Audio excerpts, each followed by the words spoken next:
நடத்தப்படுவதுதான் இந்த சட்டமன்ற இந்த கூட்டங்கள் எல்லாம். அப்படி இருக்கையில் தமிழக மக்களின் உரிமையை நாம் ஒவ்வொரு முறையும் நம்மை சுற்றி இருக்கின்ற மாநிலங்களிடம் போய் கேரளா, கர்நாடகா, ஆந்திரா, இன்னொரு பக்கம் மீனவர்களுக்காக ஸ்ரீலங்கா என்று தொடர்ந்து கேட்டுக்கொண்டுதான் இருக்கிறேமே ஒழிய தன்னிறைவு பெற்ற ஒரு மாநிலமாக தமிழ்நாடு என்றைக்கு வரப்போகிறது என்பதை தான் நான் இந்த நேரத்தில் சிந்திக்கிறேன். ஏன்னா நம்மை சுற்றி இருக்கின்ற நமது தலைவர்கள்,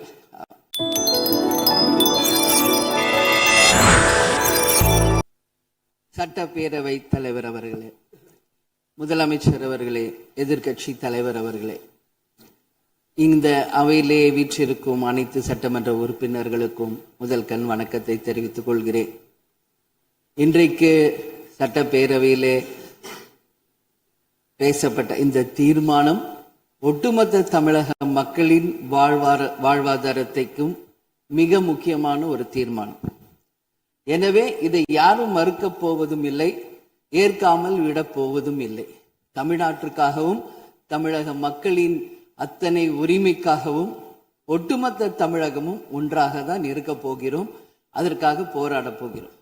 ஆனால் நாம் சற்று இதை பற்றி யோசித்தால், சுதந்திரம் வாங்கின காலத்திலிருந்து இன்றைக்கு வரைக்கும் காவேரி பிரச்சனையும், முல்லை பெரியாறு பிரச்சனையும், தமிழக மீனவர்கள் பிரச்சனையும் தொடர்ந்து பேசிக்கொண்டுதான் இருக்கிறோம் ஒழிய எதற்கும் இதுவரைக்கும் நிரந்தரமாக தீர்வு ஏற்பட்டதாக ஒரு வரலாறு இல்லை என்பதை நிச்சயமாக இந்த நேரத்தில் நான் பதிய வைக்க விரும்புகிறேன்.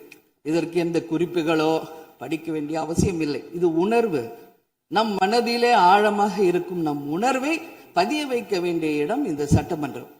இந்த சட்டமன்றமே தமிழக மக்களுக்கானது.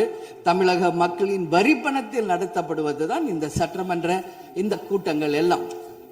அப்படி இருக்கையில் தமிழக மக்களின் உரிமையை நாம் ஒவ்வொரு முறையும் நம்மை சுற்றி இருக்கின்ற மாநிலங்களிடம் போய் கேரளா, கர்நாடகா, ஆந்திரா, இன்னொரு பக்கம் மீனவர்களுக்காக ஸ்ரீலங்கா என்று தொடர்ந்து கேட்டுக்கொண்டுதான் இருக்கிறேமே ஒழிய தன்னிறைவு பெற்ற ஒரு மாநிலமாக தமிழ்நாடு என்றைக்கு வரப்போகிறது என்பதை தான் நான் இந்த நேரத்தில் சிந்திக்கிறேன்.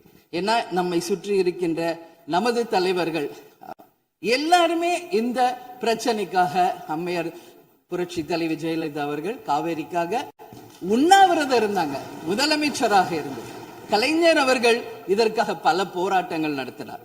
அண்ணன் ஸ்டாலின் அவர்கள் பல தீர்மானங்களை நிறைவேற்றி இருக்கிறார்கள்.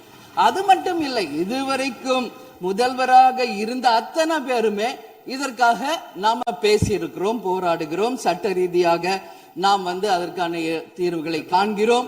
அது மட்டும் இல்லை, காவிரி மேலாண்மை ஆணையம் ஒரு தீர்ப்பு சொல்றாங்க, உச்ச நீதிமன்றம் ஒரு தீர்ப்பு சொல்றாங்க. எதுவும் பேசியும் இதுவரைக்கும் தீர்வு இல்லை. இப்பொழுது முதல்வராக பதவியேற்றிருக்கும் சிவகுமார் அவர்கள் சொல்றாரு, நாங்க பேச தயாராக இருக்கிறோம் என்று. நமது முதல்வரும் சிவகுமார் அவர்களும், நான் என்ன சொல்றேன், இது எல்லாரும் மக்களுடைய, இப்போ இந்த அவை இது முக்கியமான சட்டமன்றம். இங்க வந்தவொன்னு எல்லாருக்கும் என்ன கொடுக்கறாங்க? தண்ணி தான் கொடுக்கறாங்க. அப்போ ஒவ்வொரு மனிதருக்கும் தண்ணி தான் முக்கியம். இன்னைக்கு காவேரி தாயின்னு தான் நம்ம சொல்றோம்.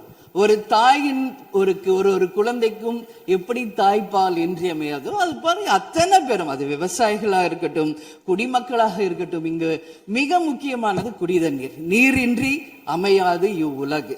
அதனால முதல்வர் அவர்களே, உங்களை நான் கேட்டுக்கிறது, எப்படி மின் மிகை மாநிலமாக தமிழகத்தை உருவாக்கணுமோ அது மாதிரி மின் மிகை நீர் மேலாண்மையை நாம் நிச்சயம் உருவாக்க வேண்டும் என்று கேட்டுக்கொள்கிறேன். மழை நமக்கு ஒரு கொடை, கடவுள் கொடுத்தது.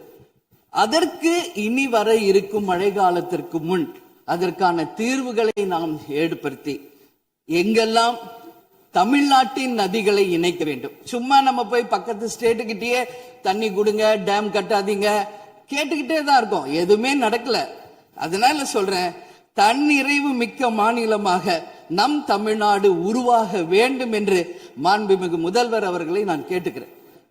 தமிழ்நாட்டில் இருக்கிற நதிகளை நாம் இணைப்போம், எல்லா இடத்துலையும் தூர் வாருவோம். வரப்போகும் மழைக்காலத்திற்குள்ள அந்த நீரை எப்படி சேமிக்க வேண்டும் என்பதை நாம முடிவு செய்யணும்.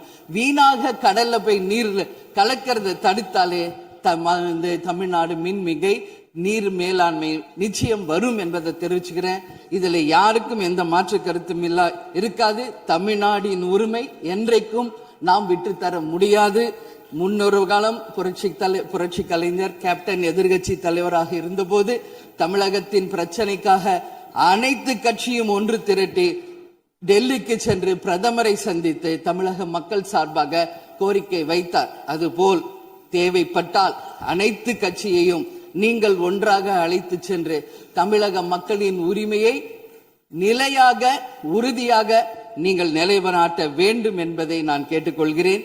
எனவே தேசிய முற்போக்கு திராவிட கழகம் என்றைக்கும் தமிழ்நாட்டின் உரிமைக்காகவும் தமிழக மக்களின் உரிமைக்காகவும் உறுதியாக மேகதாதுவில் அணை கட்டக்கூடாது என்பதிலும் எந்த மாற்று கருத்தும் இல்லை. தீர்மானத்தை வரவேற்கிறேன் என்று கூறி அமர்கிறேன். நன்றி.